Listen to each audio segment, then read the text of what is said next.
Durante meses, tu cama habría sido el suelo. Tu comida, casi siempre, alubias, bacon, pan de masa madre y café negro. Tu sueldo, $30 al mes. Y si algo podía matarte, probablemente no era un duelo al atardecer. Era un río que tenías que cruzar sin saber nadar. Era una estampida en plena noche. O una enfermedad provocada por dormir al raso y beber agua sucia. Ese fue el mundo real del cowboy estadounidense. No el héroe limpio, armado y seguro de sí mismo que inventó el cine. No un pistolero sobre un caballo blanco. No una versión temprana de John Wayne. El cowboy real era, casi siempre, un trabajador joven, mal pagado, agotado y cubierto de sudor seco después de semanas sin una higiene digna. Podía trabajar 18 horas al día, podía dormir muy poco, y podía vivir rodeado de animales que, si se asustaban, podían aplastarle en la oscuridad. Incluso para la década de 1870, $30 al mes eran muy poco. Y, aún así, sobre esa vida dura, breve y mal remunerada, se construyó uno de los grandes mitos de Estados Unidos. Lo más sorprendente es que la llamada edad dorada del cowboy apenas duró unos 25 años. Menos de una generación para crear una leyenda gigantesca. Si hubieras trabajado como cowboy en el siglo XIX, tu vida no habría sido una aventura romántica. Habría sido una prueba continua de cansancio, hambre, polvo, miedo y resistencia física. Todo empieza en 1866. La guerra civil acaba de terminar. Estás en Texas. Probablemente tienes entre 16 y 25 años. Y casi nadie ofrece trabajo estable. Pero Texas tiene algo en cantidades inmensas. Ganado. Entre 3 y 6 millones de reses vagan libres, sin un mercado local suficiente, y sin compradores cercanos capaces de absorberlas. Un novillo Longhorn puede venderse en Texas por apenas $2 o $5. Pero en el norte, donde el ejército de la Unión ha consumido enormes cantidades de carne durante la guerra, ese mismo animal puede valer entre $25 y $40. Algunos compradores llegan a pagar $60. Esa diferencia, de $2 a $60, basta para levantar una industria entera. Y tú, aunque todavía no lo sepas, estás a punto de entrar en ella. La palabra cowboy ya traía una historia incómoda. Durante la Revolución estadounidense, se había usado para describir a ladrones de ganado favorables a los británicos. No era un término honorable. Antes de la Guerra Civil, en Texas, los trabajadores blancos solían ser llamados cowhands. Los trabajadores negros que hacían el mismo trabajo recibían el nombre de cowboys, y el término se usaba de forma despectiva. Después de la guerra, esa palabra empezó a cambiar de significado. Lo que antes había sido un insulto, terminó convertido en símbolo nacional. Fue uno de los cambios de reputación más extraños y poderosos de la cultura estadounidense. Llegas a un rancho. Si el jefe de la conducción decide que pareces útil, puede ser contratado por entre $25 y $40 al mes. Incluye comida y un lugar donde dormir. Nada más. Y entonces aparece la primera trampa. El equipo. Una silla de montar de trabajo cuesta entre $30 y $60. Eso significa que 1 o 2 meses completos de salario pueden desaparecer. En una sola pieza de cuero y madera. Un caballo cuesta entre $150 y $200. De 5 a 7 meses de paga. Un Colt 45 Peacemaker vale $17. Un rifle Winchester, $40. Unas botas pueden costar entre $3, $75 y $15. Un sombrero Stetson, entre $3 y $5. El equipo básico suma entre $72 y $111. Casi 4 meses de salario antes de empezar de verdad. La única razón por la que muchos cowboys podían trabajar era que no necesitaban comprar su propio caballo. Los rancheros mantenían una remuda. Un grupo de monturas de repuesto. Cada jinete podía cambiar entre 8 y 10 caballos durante el día. La silla de montar, en cambio, era otra cosa. Esa pertenecía al cowboy. Era su herramienta más valiosa. Muchos la trataban casi como una casa, porque en proporción a sus ingresos costaba algo parecido. Para entender lo justo que era aquel dinero, basta mirar los precios de la época. Una cena en un restaurante podía costar entre 15 y 25 centavos. Un corte de pelo y un baño juntos, $0.25. Una habitación de hotel, entre $1 y $2 por noche. Una jarra de whisky, más o menos lo mismo. Todo el sueldo mensual de un cowboy equivalía a unas 15 comidas de restaurante. O a unos 20 baños.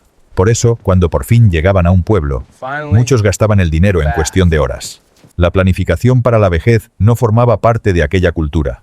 Primero había que llegar vivo al final de la ruta. Y esas rutas no eran carreteras. Eran caminos largos, polvorientos y peligrosos por territorios abiertos.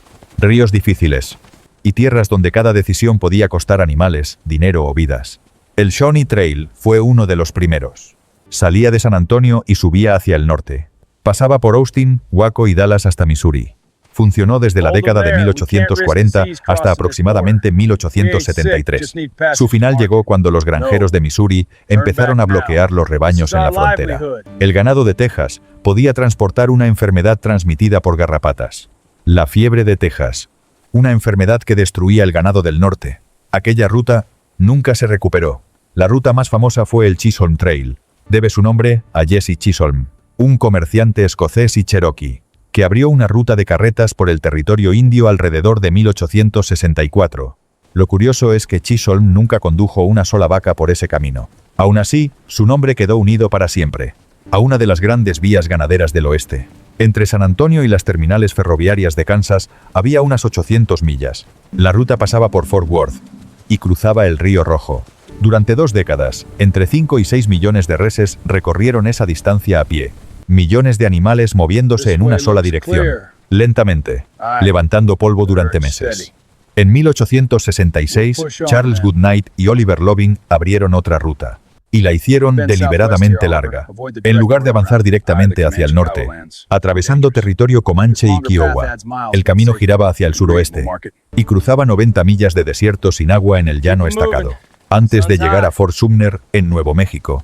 Allí, el ejército estadounidense necesitaba carne para alimentar a 8.000 prisioneros navajos retenidos en Bosque Redondo. La necesidad del gobierno de alimentar a personas que había encarcelado creó el mercado que impulsó aquella ruta. La historia a veces avanza a través de contradicciones así.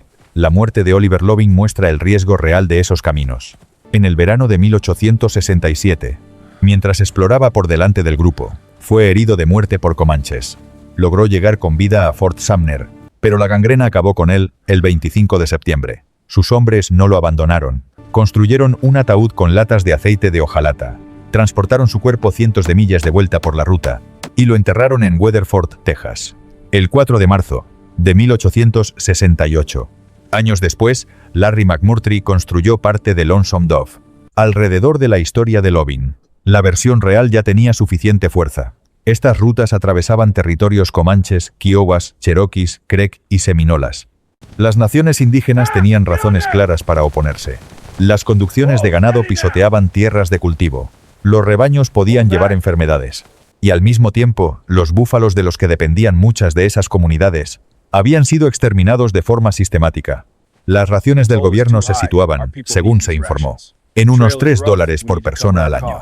Ante esa presión, las tribus cobraban peajes.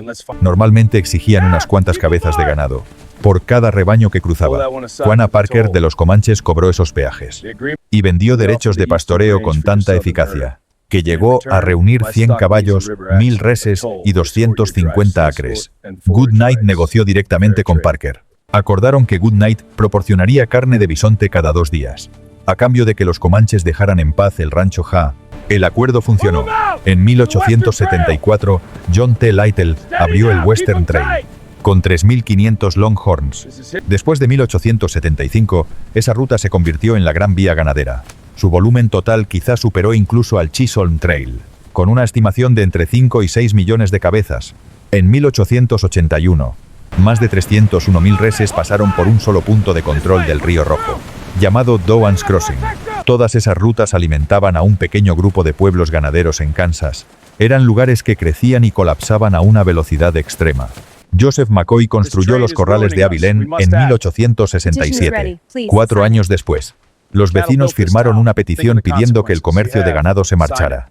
Newton duró apenas una temporada, en 1871, pero llegó a concentrar 27 saloons y 8 casas de juego. Se ganó el apodo de la ciudad más perversa del oeste. Wichita tomó el relevo entre 1872 y 1876. Después, Dodge City se convirtió en la reina de los pueblos ganaderos. Entre 1876 y 1885, moviendo más de 75.000 cabezas al año en su mejor momento, cada pueblo pasaba por el mismo ciclo: auge, desorden, violencia, domesticación y respetabilidad. Todo en pocos años. Pero para el cowboy, la verdadera historia no estaba en el mapa. Estaba en cada jornada. Una conducción típica movía entre 2.000 y 3.000 reses, desde el sur de Texas hasta una estación ferroviaria de Kansas. El viaje cubría entre 800 y 1.000 millas. Podía durar de 2 a 5 meses, según el clima. la ruta y el comportamiento de los ríos. El día empezaba hacia las 3:30 de la madrugada. El cocinero gritaba para despertar al campamento. Tú te levantabas del suelo, donde habías dormido sobre una manta o un petate.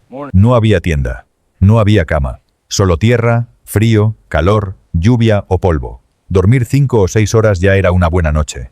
Y ni siquiera eran siempre horas seguidas. Los turnos de vigilancia nocturna duraban de 2 a 4 horas. Durante esas guardias, cabalgabas lentamente alrededor de miles de reses inquietas en la oscuridad. Cantabas para calmarlas. No por romanticismo, por necesidad. El rebaño entero podía quedar a cargo de solo 10 o 15 cowboys. La jerarquía era estricta.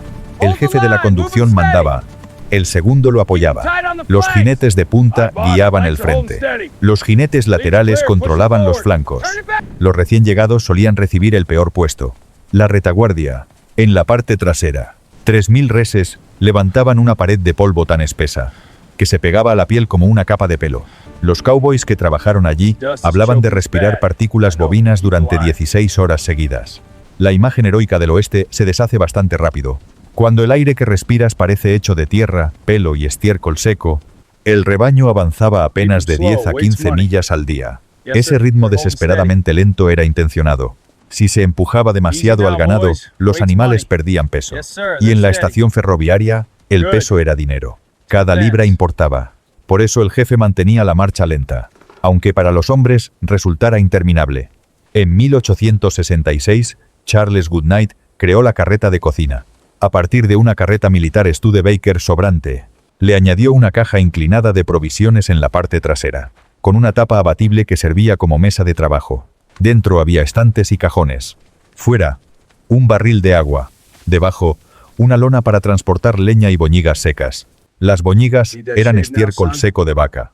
Muchas veces, eso era el combustible que mantenía vivo el fuego de cocina. Así era la comida de frontera. El cocinero no solo preparaba comida, también podía actuar como barbero, banquero, dentista y médico de la cuadrilla. Si había que arrancar un diente podrido, lo hacía con alicates. La anestesia era whisky. Cada noche orientaba la lanza de la carreta hacia el norte, para que el jefe pudiera leer la dirección al amanecer. Era una forma rudimentaria de orientación, hecha de madera, costumbre y experiencia.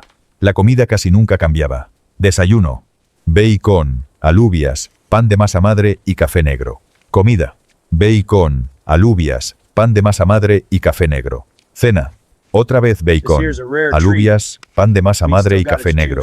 Las alubias recibieron entre los cowboys el apodo de Whistleberries. El motivo no requiere demasiada explicación. En ocasiones, el cocinero podía preparar filetes, carne asada, estofado o costillas. En una noche especial podía haber pastel de melocotón, o spotted poop, un arroz con leche con pasas cocido en un horno holandés. En las llanuras, eso contaba como una cena extraordinaria. Durante meses podían no aparecer fruta fresca, verduras ni huevos. Y aún así se esperaba que trabajaras jornadas larguísimas, con poco sueño, calor, frío, lluvia, polvo y animales imprevisibles. Era esfuerzo físico extremo, sostenido por una dieta mínima y repetitiva. La higiene era todavía más dura. Los cowboys podían pasar semanas, e incluso meses, sin bañarse mientras estaban en ruta. Llevaban la misma ropa día tras día, hasta que casi parecía pegada al cuerpo. Las infecciones por hongos se extendían con facilidad. Los piojos eran tan comunes, que recibieron el apodo de ardillas de costura. Las enfermedades de la piel prosperaban en un mundo sin jabón suficiente, sin agua limpia y sin privacidad. La atención dental era brutal. Si un diente se pudría, el cocinero, un barbero o un herrero podía arrancarlo con alicates. Mientras el paciente bebía whisky, ese era todo el sistema sanitario disponible. Cuando una conducción llegaba por fin a un pueblo tras meses de ruta, los cowboys gastaban su primer dinero en un baño caliente, un corte de pelo, un afeitado y ropa limpia. Lo hacían antes de entrar en un salón o pedir whisky. Que un hombre joven eligiera jabón antes que alcohol después de 3 meses a caballo dice mucho sobre el estado real de aquellos cuerpos. Y todo eso solo era la parte cotidiana. Los peligros mortales más comunes en las rutas ganaderas no eran los tiroteos. Eran los ahogamientos, las estampidas, los accidentes con caballos, los rayos y las enfermedades. El ahogamiento mataba a muchísimos cowboys, y el dato resulta casi incomprensible desde el presente. La mayoría no sabía nadar. Su trabajo exigía cruzar ríos junto a miles de reses. pero muchos nunca habían aprendido a mantenerse a flote. El Río Rojo tenía fama de pesadilla entre los conductores de ganado. En su diario de 1866, el cowboy George Duffield registró que un solo cruce le costó 300 reses ahogadas. Sus anotaciones parecen escritas por un hombre consumido por el cansancio.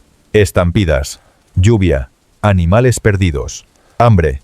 En una entrada menciona 200 reses fuera y nada para comer. Varias anotaciones terminan con las mismas dos palabras. Todo desalentador. No era una aventura, era desgaste. Las estampidas aterrorizaban incluso a hombres experimentados.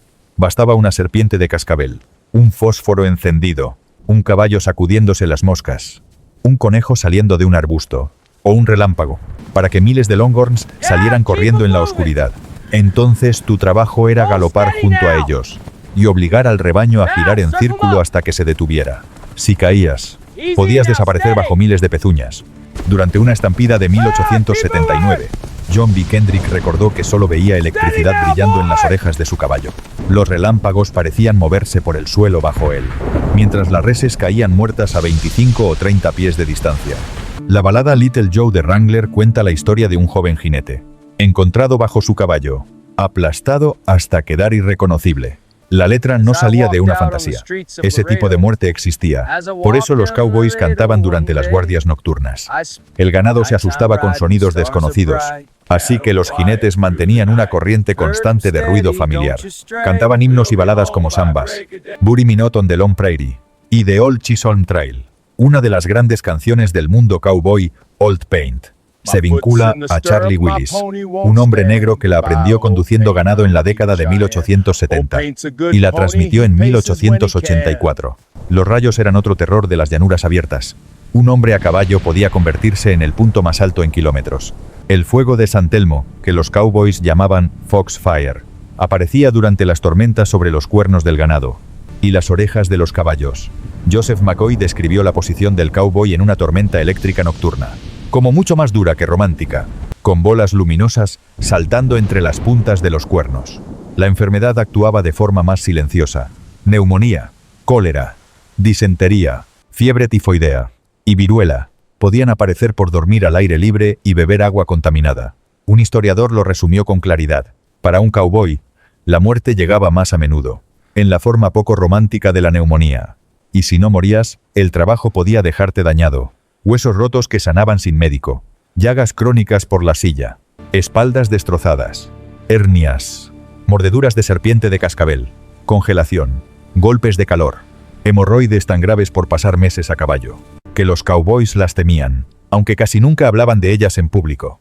Algunos hombres llegaban a frotarse jugo de tabaco directamente en los ojos, para mantenerse despiertos durante la vigilancia nocturna. No es una imagen simbólica. Es una práctica real de un trabajo llevado al límite.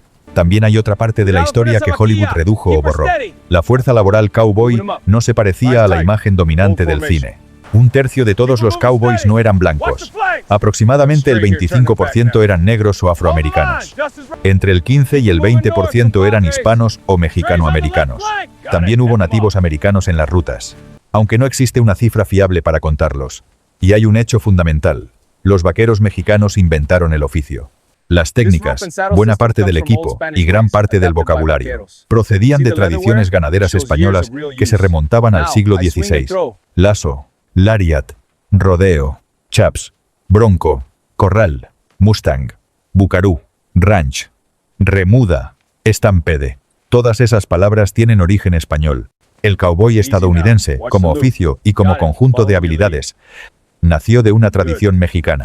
A pesar de eso, los vaqueros mexicanos ganaban menos de un tercio del salario de los cowboys blancos. La desigualdad era evidente, incluso dentro de una cultura que ellos mismos habían ayudado a crear. Muchos cowboys negros habían aprendido a manejar ganado durante la esclavitud. Después de la guerra, el oeste ofrecía algo que el sur no daba. Una posibilidad imperfecta, pero real, de acercarse a cierta igualdad. Un conservador de museo explicó que la tierra era tan vasta y las condiciones tan duras, que el racismo a veces quedaba desplazado por la supervivencia. Cuando todos tienen hambre, sed y miedo, el prejuicio no desaparece, pero puede volverse menos práctico. Eso no significaba igualdad plena. Los cowboys negros seguían recibiendo los peores caballos. Y tareas adicionales, como lavar ropa o comprobar la profundidad de los arroyos, Pero la ruta ofrecía más opciones que muchas alternativas de la época. Nat Love nació esclavizado en Tennessee en 1854. A los 15 años dejó su hogar y consiguió trabajo como cowboy en Dodge City. Afirmó haber ganado una competición de lazo y tiro en Deadwood, territorio de Dakota, el 4 de julio de 1876, y de ahí habría recibido el apodo de Deadwood Dick. Los periódicos de Deadwood de aquel día no mencionan tal rodeo, lo que sugiere registros locales incompletos, autobiografía creativa, o probablemente ambas cosas. Su autobiografía de 1907 sigue siendo la única memoria extensa, escrita por un cowhand negro de aquella época. En uno de sus pasajes más duros, Love recuerda que su fecha exacta de nacimiento nunca fue registrada, porque entonces no se llevaba cuenta de algo considerado tan trivial como el nacimiento de un bebé esclavizado. Bass Reeves escapó de la esclavitud en 1838 y huyó al territorio indio durante la Guerra Civil.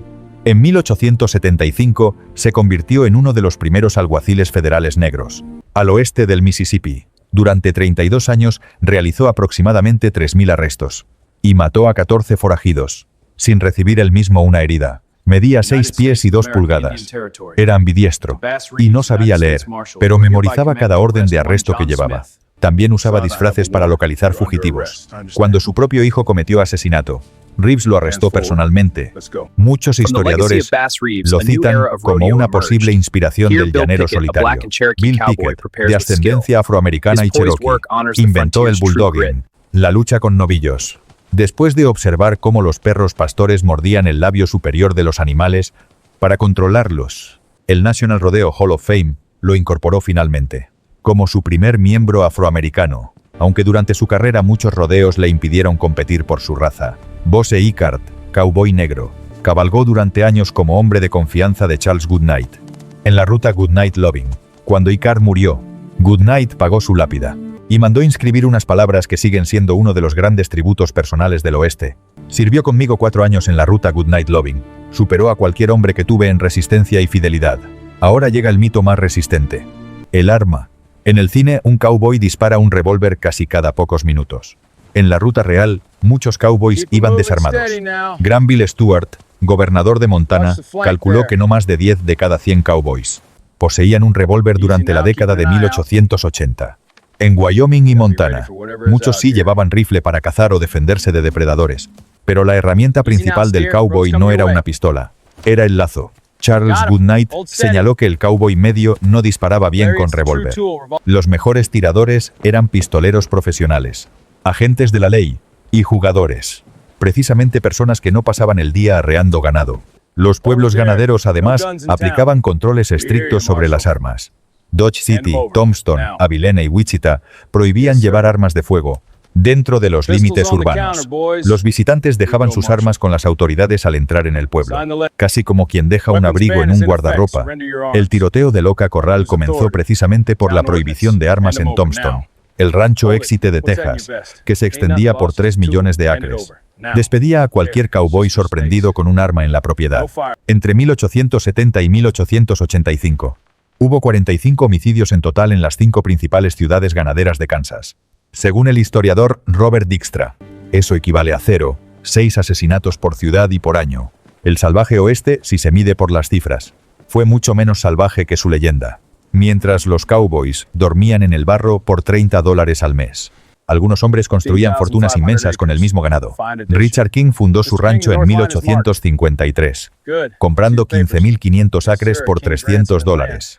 Cuando murió en 1885, poseía más de 500.000 de acres, y era el hombre más rico de Texas. Hoy, ese rancho cubre 825.000 acres, más que Rhode Island. John Chisholm, conocido como el rey del ganado del Pecos, controlaba una franja de más de 100 millas a lo largo del río Pecos, en Nuevo México, y manejaba entre 60.000 y 100.000 cabezas. El rancho Jade Goodnight, en el cañón Palo Duro, creció hasta 325 millones de acres y llegó a sostener 100.000 reses. En la década de 1880, 45 millones de dólares de capital británico y escocés entraron en el negocio ganadero estadounidense, atraídos por informes que prometían rendimientos anuales del 33%. Solo en Wyoming se incorporaron 181 compañías ganaderas entre 1880 y 1900. Con una capitalización conjunta superior a 94 millones de dólares, casi todas estaban a punto de perderlo todo. 5 fuerzas destruyeron el campo abierto. La primera fue el alambre de púas. La patente de Joseph Glidden, registrada el 24 de noviembre de 1874, impulsó una industria que en 1880 producía más de 80 millones de libras de cercado al año. El alambre dividió la tierra abierta más rápido de lo que muchos habían imaginado. En Texas, durante la década de 1880, algunos cowboys respondieron con violencia. Bandas armadas de cortadores de cercas derribaron alambradas en más de la mitad de los condados del estado y causaron daños estimados en 20 millones de dólares. El gobernador tuvo que convocar una sesión legislativa especial en enero de 1884 para convertir ese delito en un crimen grave. La segunda fuerza fueron los ferrocarriles. Llegaron a Texas a comienzos de la década de 1880 y eliminaron la necesidad de las largas conducciones por tierra. La tercera fueron los colonos, que cercaron fuentes de agua y empujaron leyes de cuarentena. La cuarta fue el sobrepastoreo, que desgastó las tierras hasta dejarlas convertidas en polvo. La quinta fue el invierno. El verano de 1886 había sido abrasador y seco. El ganado llegó débil al otoño. Las praderas quedaron desnudas. En noviembre empezaron las primeras ventiscas. El 9 de enero de 1887, una tormenta dejó más de 16 pulgadas de nieve sobre las grandes llanuras. Las temperaturas cayeron hasta negativo 43 grados en Bismarck. Y, según informes, hasta negativo 63 en algunos ranchos de Montana. Después llovió sobre la nieve. La lluvia se congeló y formó una capa sólida de hielo que selló el poco pasto restante. En las praderas del norte, la mortalidad del ganado se acercó al 90%. Solo Montana perdió unas 362.000 cabezas. Theodore Roosevelt, cuyos ranchos cerca de Medora quedaron devastados, escribió 5 palabras que resumían la catástrofe. Hemos tenido un desastre perfecto en todo el país ganadero. Aquel invierno no destruyó solo animales. Destruyó una forma entera de hacer negocio. Las últimas conducciones registradas por el Western Trail pasaron en 1893 y 1894. En 1895, la era había terminado definitivamente. Cuando se cerró el campo abierto, los cowboys se dispersaron. Algunos se quedaron en trabajos de rancho, arreglando cercas y cultivando heno, en lugar de mover ganado por territorio libre. Otros se unieron a los espectáculos del salvaje oeste de Buffalo Bill, convirtiendo una vida real agotada en entretenimiento público. Unos pocos entraron en las fuerzas del orden, otros siguieron el camino contrario. Nat Love trabajó como portero Pullman en los ferrocarriles. Teddy Blue Abbott se casó y se asentó en la vida de rancho. Los Longhorns fueron sustituidos por Herefords y Holsteins, en explotaciones más pequeñas y cercadas. El cowboy se convirtió en peón de rancho, y justo cuando su mundo real empezaba a desaparecer, el mito empezó a crecer. Teddy Blue Abbott dejó quizá una de las descripciones más honestas de aquella vida. Según él, los cowboys solían ser hombres de tamaño medio, porque un hombre pesado castigaba demasiado a los caballos. Eran rápidos, fibrosos y, por regla general, de buen carácter. No convenía ser otra cosa. Abbott decía que las dos cosas que un cowpuncher antiguo temía de verdad eran una mujer decente y quedarse a pie. También criticaba la forma en que otros veteranos recordaban el pasado. Hablaban de estampidas y penurias, pero se olvidaban de contar la diversión. Y para él, la diversión había sido al menos la mitad. Esa frase resume la contradicción. La vida de un cowboy era brutal, peligrosa, mal pagada y corta. Estaba hecha de alubias en cada comida, noches sobre suelo desnudo, dientes arrancados sin médico, ríos cruzados sin saber nadar, y estampidas afrontadas en la oscuridad. Y aún así, algunos de ellos recordaban que también había sido divertida. Se calcula que unos 35.000 cowboys condujeron aproximadamente 10 millones de reses hacia el norte desde Texas. Entre 1866 y 1886, la mayoría eran adolescentes o hombres jóvenes, cuyos cuerpos quedaban agotados tras 5 o 7 años de trabajo en la ruta. Alrededor de una cuarta parte eran negros. Otro 15 o 20% eran hispanos. Juntos construyeron el mito que Estados Unidos usaría para imaginarse a sí mismo. Después, Hollywood borró a muchos de ellos de esa imagen. 20 años. Eso duró la edad dorada del cowboy. Desde las primeras conducciones después de la guerra, hasta la gran mortandad. 20 años de alubias, polvo, ahogamientos, estampidas y $30 al mes. De algún modo, esa realidad terminó convertida en uno de los capítulos más romantizados de la historia estadounidense. Quizá Teddy Blue tenía razón. Tal vez hubo diversión, pero solo si tu cuerpo resistía, si el río no te tragaba, si el caballo no caía, si la tormenta pasaba de largo, y si el rebaño no decidía correr en mitad de la noche. Este video contiene imágenes y escenas recreadas con inteligencia artificial. El contenido tiene fines ilustrativos y documentales.